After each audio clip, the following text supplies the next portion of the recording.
जो भगवत चर्चा सुनता रहता है रोज, तो सर्वसंगोपहो हिमाम, सत्संगा सर्वसंगोपहो हिमाम, सत्संग आपको सब संगों से अलग करके भगवत अनुरागी बना ही देगा। कौन ऐसा है जो प्रभु की चर्चा सुनते सुनते अघा जाए? नारद आदि महात्मागण, बड़े बड़े साधुजन जिनका सदैव यश गान करते रहते हैं, अहोभाग्य है उन मनुष्य शरीरधारियों का जो अपने कर्ण रंध्रों से भगवत चर्चा सुनते रहते। उनका संसार चक्र में डालने वाला ये विकार, घर गृहस्थी की आसक्ति, ये उसे अब अगला जन्म नहीं करने देगी। घर गृहस्थी की आसक्ति, ये काम क्रोध लोभ मोह आदि, उसको अगला जन्म नहीं दे सकते जिनके कानों में रोज भगवत चर्चा पड़ती है और वो भगवत चर्चा सुनते हुए कभी अघाते नहीं। 84 लाख योनियां हैं कर्मानुसार। इन 84 लाख योनियों में जीव भ्रमित होता है। इस योनि में एक एक योनि लाख लाख प्रकार की है। एक योनि लाख लाख प्रकार की है। अब जैसे रेंगने वाली योनि, अब रेंगने वाले में कितने प्रकार के जीव हैं? सांप हैं, खन खजूर हैं, केचुआ, कितने प्रकार के जीव हैं रेंगने वाले में। एक है जलचर, अब जल में कितने प्रकार के जीव हैं। वायु में उड़ने वाले कितने प्रकार के जीव हैं। एक एक योनि में लाख लाख योनियां, उन लाख लाख योनियों में कई कई बार जन्म। अरे बड़ा प्रपंच है,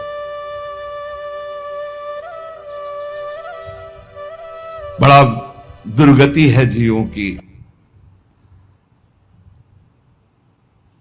अन्य योनियों के साथ जो दुर्व्यवहार हो रहा है बहुत ही घृणित है। कैसे तुम्हें बता, 1.5 घंटा धीरे धीरे जला जला करके पका रहे हैं पशुओं को, फिर उन्मत्त होकर मदिरा पान करके उसका खान पान कर रहे। क्या कैसी दुर्गति जीते जीव अपनी कर रहे हैं। 84 लाख योनियों में एक एक योनि में लाख लाख प्रकार की योनियां, एक एक योनि में लाख लाख बार जन्म होना। ऐसे थोड़ी है प्रपंच हाहाकार। ऋषिजन इसलिए कर रहे हैं कल्याण कर ले, भूल मत कर। यही एक चांस है मनुष्य दे जिससे तू अपना कल्याण कर सकता है, अन्य योनियों में नहीं। अब सोचो उस जीव की क्या हालत है। हाथ पैर बंधे हुए लोहे की छड़ में फंसा हुआ है, आराम से धीरे धीरे अग्नि उसे जला रही, वो कीक रहा है, चिल्ला रहा है और वो आनंदित हो रहे हैं। वो थोड़ा थोड़ा पीते जा रहे हो, देख रहे हैं पक रहा है। पका लो, तुम्हारे तो खाने के काम में आएगा, तुम खाने के भी काम में नहीं आओगे। ऐसी तुम्हारी हालत काल करेगा। जब वो जलाएगा तो तुम खाने के काम में भी नहीं आओगे। बहुत होश में, बहुत होश में, बहुत होश में। ये कर्म तुम्हारा कहीं बख्शने वाला नहीं, तुम्हें दंड देगा। 84 लाख योनियां, एक केवल मनुष्य योनि जिनमें आप अपना उद्धार कर सकते हो। मानव जीवन गिने चुने श्वासों वाला है, गिने चुने श्वासों वाला। इतनी श्वासें आपकी हैं, बस प्रतिपल माइनस होता चला जा रहा है, खत्म होती चली जा रही। यहां हम आनंदित हो रहे हैं, 30 वर्ष के हो गए, 35, अरे आनंदित नहीं, 35 वर्ष गए जीवन के। मूल कार्य के लिए जो आए हो भगवत प्राप्ति, उसमें क्या किया? बोले कुछ नहीं, अभी तो खेलने खालने की उम्र है। मरने की उम्र कौन सी है? कभी भी तो मर सकते हो, तो अपना काम क्यों नहीं बना लेते? राधा राधा राधा। यही अवसर है जीव आवागमन के अनादि चक्र से अपना छुटकारा करके अपने स्वरूप में स्थित हो सकता है, भगवत प्राप्ति कर सकता है। जन्म मृत्यु का चक्र कब तक चलेगा अकल्पनीय, कल्पना भी नहीं कर सकते। काल चक्र आपको घुमाता रहेगा। इसलिए मनुष्य जीवन में भगवत प्राप्ति का अवसर है। ये काम क्रोध लोभ और मोह, ये 4 प्रधान ऐसे हैं जो इस चक्र को चलाते रहते हैं। आवागमन, पुनरपि जननम पुनरपि मरणम पुनरपि जननी जठरे शयनम, ये चक्र चलाते रहते हैं। काम क्रोध लोभ मोह, इन्हीं को नरक की गति कहा गया है। इनमें से किसी में भी एक में पैर पड़ जाए, काम में, क्रोध में, लोभ में, मोह में, फौरन चारों आज करके उसे घुमाने लगेंगे, बार बार जन्म, बार बार मरण। नरक की दारुण यंत्रणा हर योनि में उसको प्राप्त होगी। केवल मनुष्य योनि ऐसी जिससे अपने को बचा सकते हो। केवल मनुष्य ही सत्कर्म करने में स्वतंत्र है, नवीन कर्म करने में स्वतंत्र है। अन्य प्राणी तो पूर्व में जो संचित कर्म गोदाम लगा उसी को भोगते रहते हैं।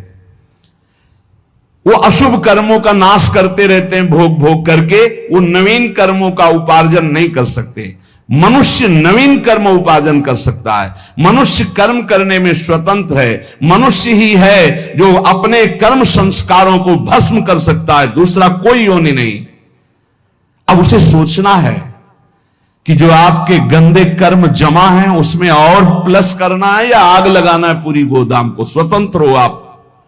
काम, क्रोध, लोभ, मोह ये जिनके जीवन में है, निश्चित समझो उनका जन्म मरण पक्का है। जन्म मरण पक्का है। इन चारों को मिटाने के लिए चार ये पहलवान ताल ठोक के खड़े हैं। काम, क्रोध, लोभ, मोह ये शत्रु, तो सत्संग, परोपकार, वैराग्य और नाम जप, ये चार ऐसे हैं कि इन चारों को चटनी बना देंगे। रोज सत्संग सुनो, अपने भोजन में से चाहे एक रोटी निकालो, रोज दूसरों के उदर में जाने वाला विधान करो, परोपकार की भावना और वैराग्य।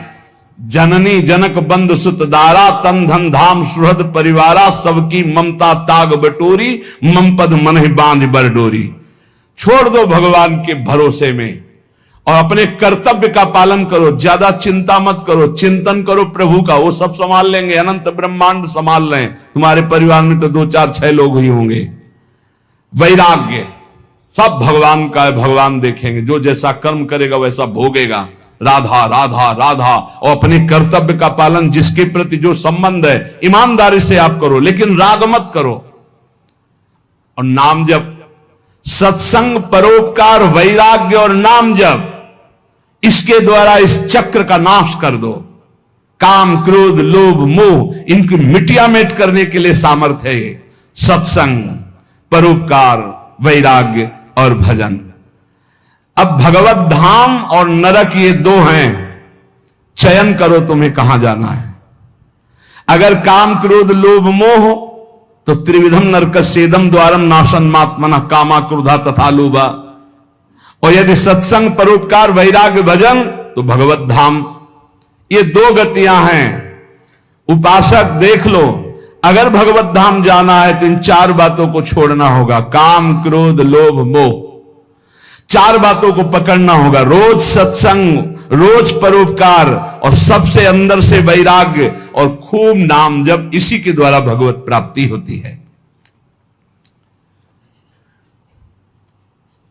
तीर्थपाद भगवान श्री हरि के जो गुणानुवाद लीला कथा है, जब कथा सुनते सुनते कथा में स्वाद आने लगे, एक एक शब्द बहुत गंभीर आनंददायक लगने लगे, तब समझ लेना चाहिए कि अब हमारे कल्याण का अवसर आ गया। भगवान की बातें बहुत प्रिय लगने लगे, भगवत चर्चा एक आनंद देने लगे।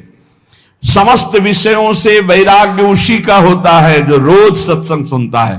पर सत्संग सुनना समझ लीजिए, कल श्रोता का वर्णन हुआ था, चातक की तरह सुनना।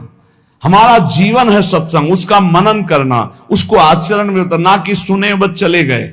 इतना समय तो सार्थक हुआ, पर मनन नहीं करोगे तो सत्संग का हृदय रूपी अंधकार नाश करने का जो प्रभाव है वो मनन से होता। मनन नहीं तो फिर नहीं बन पाएगा। सुन लिया, दूसरों को सुना दोगे, काम नहीं बनेगा। भगवत चरणारविंद के निरंतर चिंतन की सामर्थ्य सत्संग से प्राप्त होती है। समस्त दुखों का नाश भगवत चिंतन से होता है। जो भगवान की चर्चा को कानों से सुनता रहता है तो उसके हृदय का मोह मल नाश हो जाता है, वो वैरागी हो जाता है। वैरागी का केवल भेष से मतलब नहीं, अंदर से है। जैसे चक्रवर्ती सम्राट अम्बरीश जी वैरागी हैं। चक्रवर्ती सम्राट अवध का पूरा शासन कर रहे हैं भरत जी, लेकिन परम वैरागी। जो अनुरागी है वही परम बैरागी है, जो परम बैरागी वही अनुरागी है। मुझे तो सबसे ज्यादा वो सोचनियों में भी सोचनीय अज्ञानी पुरुष लगते हैं जो कभी सत्संग सुनने नहीं आते। पिछले पूर्व पापों के कारण उनको भगवान की कथा में सुनने में बिल्कुल रुचि नहीं है, और अगर कभी कोई उनका मित्र आदि ले भी आवे तो सुनना नहीं चाहते। तुम आओ सुन के हम बाहर खड़े हैं, वो इतनी दूर खड़े हो जाएंगे कि कान में शब्द ना पड़े। और अगर कभी सत्संगियों को देखेंगे भी तो उनके दोष दर्शन करेंगे, इनका क्या सुधार हुआ सत्संग से, ये वो ऐसा। हाय हाय, बड़े शोचनीय है कि मानव देह प्राप्त करके उनको सत्संग नहीं मिला। काल भगवान ऐसी अमूल्य श्वासों को व्यर्थ में नष्ट करवा रहे हैं। उनकी वाणी दूसरे के निंदा प्रपंच गायन में, देह भोगों में, व्यर्थ के वाद विवाद, व्यर्थ की चेष्टा, व्यर्थ के चिंतन में उनका जीवन चला जाता है। इसलिए इस लोक में तुम केवल धर्म का आचरण करते हुए ही अर्थ का सेवन करो, भोगों को भगवद अर्पित करके परम पुरुषार्थ भगवान की प्राप्ति का उपाय करो, वही मनुष्य जीवन श्रेष्ठ है। यस्य संसारिणी प्रज्ञा धर्मार्थ वनुवर्तते, धर्म पूर्वक अर्थ कमाओ, पाप का पैसा नहीं। खूब भगवान नाम जब, भगवत कीर्तन, ये परम पुरुषार्थ है, इसी से भगवत प्राप्ति हो जाएगी, और ज्यादा प्रपंच करने की जरूरत नहीं। क्षमावशी कृतिर्लोके क्षमया किम न साध्यते, शांति खड्गः करे यस्य किम करिष्यति दुर्जना। जब तुम धर्म मार्ग में चलोगे तो दुर्जन लोग तुम्हें परेशान करेंगे। तुम्हारे पास ढाल और तलवार है जैसे, तो शत्रु को परास्त कर दोगे, उसके वार को सह लोगे। तो ढाल क्या है? क्षमा। आपको जब कोई गाली दे, अपमान करे, तो अपने भजन को बचाने के लिए क्षमा रूपी ढाल का प्रयोग करो। और दुर्जन जब प्रहार करते हैं, निंदा करते हैं, अंदर से बाहर से, अंदर से काम क्रोध आदि, तो शांति रूपी तलवार से काट दो। शांत रहो, चुप रहो, क्षमा कर दो। क्षमा रूपी ढाल, शांत रूपी तलवार, इससे आप क्रॉस करते हुए चले जाओगे भगवत मार्ग में आगे। स्वर्ग के देवता, बड़े बड़े देवता जिसको नमस्कार करते हैं, वो कौन सा पुरुष होता है? बोले वो दो प्रकार के होते हैं। एक होते हैं जो बलपूर्वक दंड देने में क्षमता रखते हैं, पर उनका अपमान निंदा करो वो सह लेंगे, और निर्धन होने पर भी, अवसर आने पर सब कुछ लुटाने के लिए तैयार हैं। इन दो पुरुषों को बड़े बड़े देवता भी नमस्कार करते हैं। गरीब होने पर भी दान देने का उत्साह, और बलवान होने पर भी सहनशीलता। दूसरे के द्वारा किया हुआ निंदा अपमान आदि मौन होकर सह लेते हैं, यद्यप सामर्थ्य उनमें दंड देने की है। गरीब होते हुए भी दूसरों को खिलाने पिलाने दान देने का उत्साह, इन दो को बड़े बड़े देवता भी नमस्कार करते हैं। द्वांभसी निवेष्टव्यो गले बद्ध्वा दृढ़ाम शिलाम, धनवंत मादातारम दरिद्रम चातपस्विनम। ये दो मरे हुए ही समझो, संसार में जीवित है, पर इसका अर्थ सीधे होता है कि गले में पत्थर डालकर डूब के मर जाने वाले स्वभाव वाले हैं। क्या? जो धनी होने पर भोग विलासिता में पैसा खर्चा करते हैं। एक होटल में गए, लाखों रुपए खर्चा कर दिए। अरे 250 ग्राम आटा नहीं खा सकते हो? कितने का 250 ग्राम आटा होता है? 1-2 कटोरी दाल सब्जी ले लो, 2-4 रोटी ले लो, खा लो। प्रकृति के पैसे को बर्बाद करते हो। 5 लाख उड़ाया है, 5 लाख में 500 आदमी खूब बढ़िया भोजन पाते और बढ़िया स्वस्थ रहते। ऐसे विचार करना चाहिए। दुर्गति किनकी होती? जिनको इस जन्म में धन मिला और वो दूसरों की सेवा में, भागवतिक सेवा में न लगाकर भोगों में लगाते हैं। पीछे वाले श्लोक में था, कहते द्वाविमौ पुरुषो राजन स्वर्गस्योपरि तिष्ठितः प्रभुश्च क्षमया युक्तो दरिद्रश्च प्रदानवान। जो गरीब होकर दूसरों को दान देने का उत्साह रखता है वो, और जो बलवान होने पर दूसरों को क्षमा कर देता है वो, इन दो को देवता भी नमस्कार करते हो। देवलोक के भी ऊपर गति पाने वाला है। और इन दो को, जो धनी होने पर, धन होने पर भी साधु सेवा, गौ सेवा, भक्त सेवा या समाज सेवा में ना देकर वो उड़ाता है नाना प्रकार के काम भोग, विषय भोग, मनोरंजन में। ऐसा नहीं कि प्रकृति का धन तुम्हें मिला तुम उसके स्वामी जो चाहो कर लो। तुम सिर्फ मुनीम हो, स्वामी तो भगवान है। हिसाब से चलो, नहीं सब छीन लिया जाएगा। जो धनी होने पर मदांध होकर गलत जगह धन खर्चा करता है, मैं इसका स्वामी हूं, और सही ढंग से उसको खर्चा नहीं, सो धन धन्य प्रथम गति जाकी। अरे कितने ऐसे बीमार लोग हैं जिनके पास अर्थ व्यवस्था नहीं, कितने भूखे लोग ऐसे हैं जिनके पास भोजन व्यवस्था। हम कह रहे हैं बहुत वास रहित लोग हैं जिनकी वास व्यवस्था नहीं। तुम्हारे पास धन बड़ा है, अरे कितने कितने करोड़ ऐसे मनोरंजन में, पूरे भारत में एक एक कुटिया बना दो, एक एक गांव में तो एक एक परिवार तो रह जाएगा।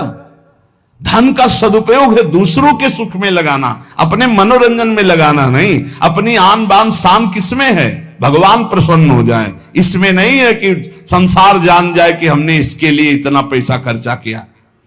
दुर्गति होती है। धन अगर वो धर्म विरुद्ध आचरणों में जा रहा तो तुम स्वामी के द्वारा दिए हुए धन का अपमान करो। तुम स्वामी नहीं हो, लक्ष्मीपति नारायण है, तुम थोड़ी हो। तुम तो मुनीम हो, तुम्हें केवल पुण्य बल से उतना अधिकार मिला है, छीन लिया जाएगा, देख लेना। इसी जन्म में दोनों क्रियाएं देखी गई। मदोन्मत्त हो जाने से श्री वैभव अंतर ध्यान हो जाता, खत्म खेल, पूरा जीवन जेल में काटो। और जो दरिद्र होने पर कष्ट सहकर भगवान नाम जप करके अपना काम नहीं बना लेता है, भोगों के लिए ललचाता हुआ दूसरों की चाटुकारिता करता है, दोनों मरे हुए पुरुष हैं ये, मरे हुए। जिन हरि भगत हृदय नहीं आनी, जीवित सब समानते प्राणी। हरणम च परश्वानाम परदाराभिमर्शनम सुहृदश्च परित्यागस्त्रयो दोषा छयावहा।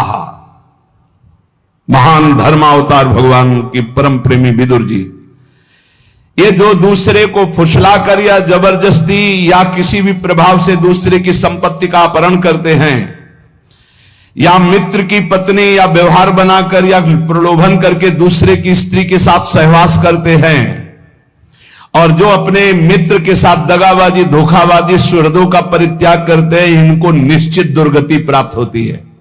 ध्यान से सुन लो, यही निर्णय करने वाले हैं। धर्मराज का सीधा अवतार विदुर जी हैं और धर्म का अंशावतार युधिष्ठिर जी हैं। सीधा धर्मराज ही आए हैं विदुर जी के रूप में। वही कह रहे, हरणम च परश्वानाम परदाराभिमर्शनम, बहुत बड़ा पाप है।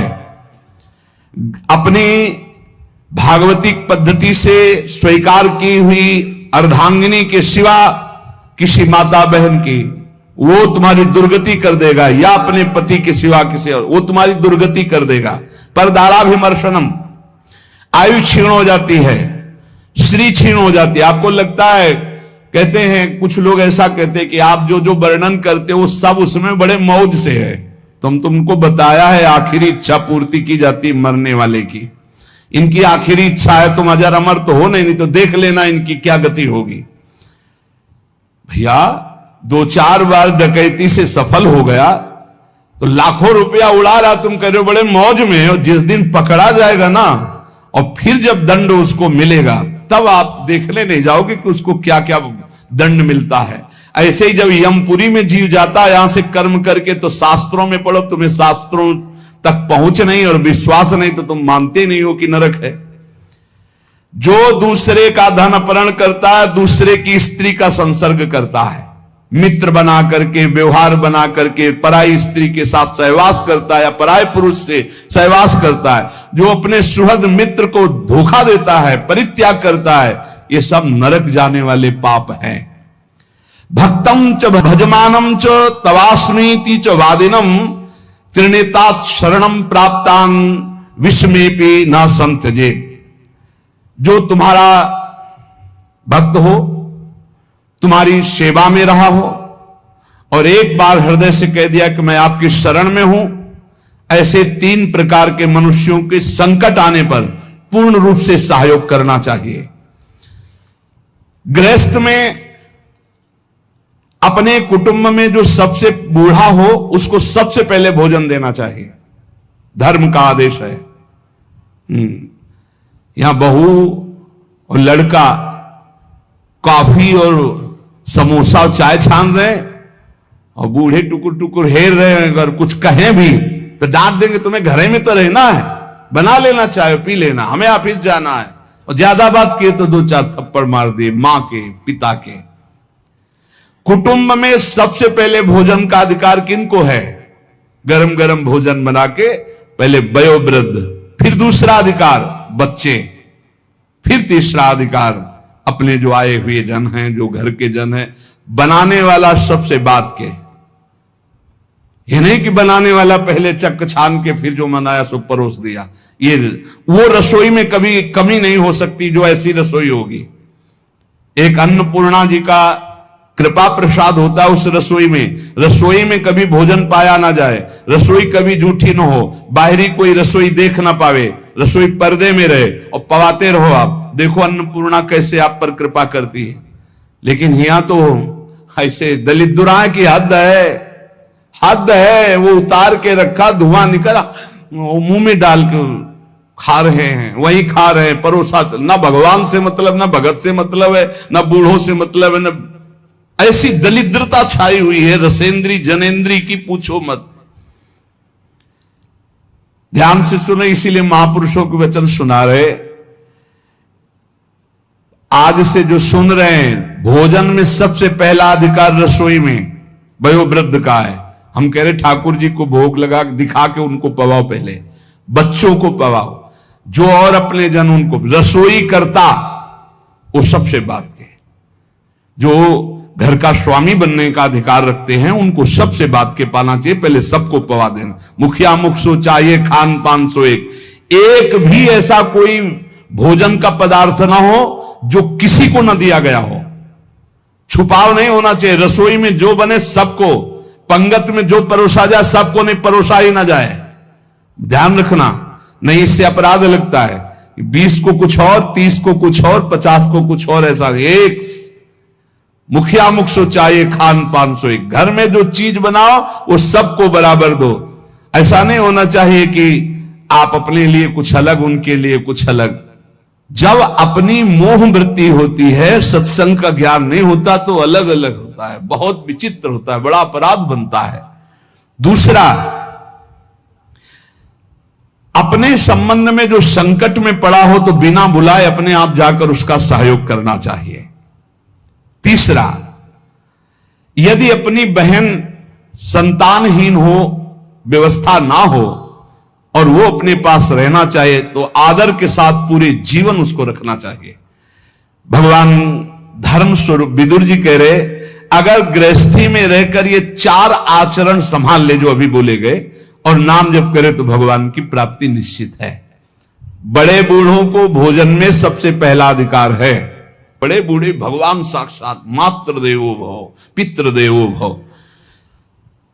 यदि तुम्हारा कोई संबंधी कष्ट में है तो बिना बुलाए जाओ उसका सहयोग करो। और यदि तुम्हारी बहन संतानहीन, धनहीन है, परिवार में उसको नहीं रखा जा रहा, आप आदर पूर्वक जीवन भर रखो, इससे भगवान प्रसन्न हो जाएंगे।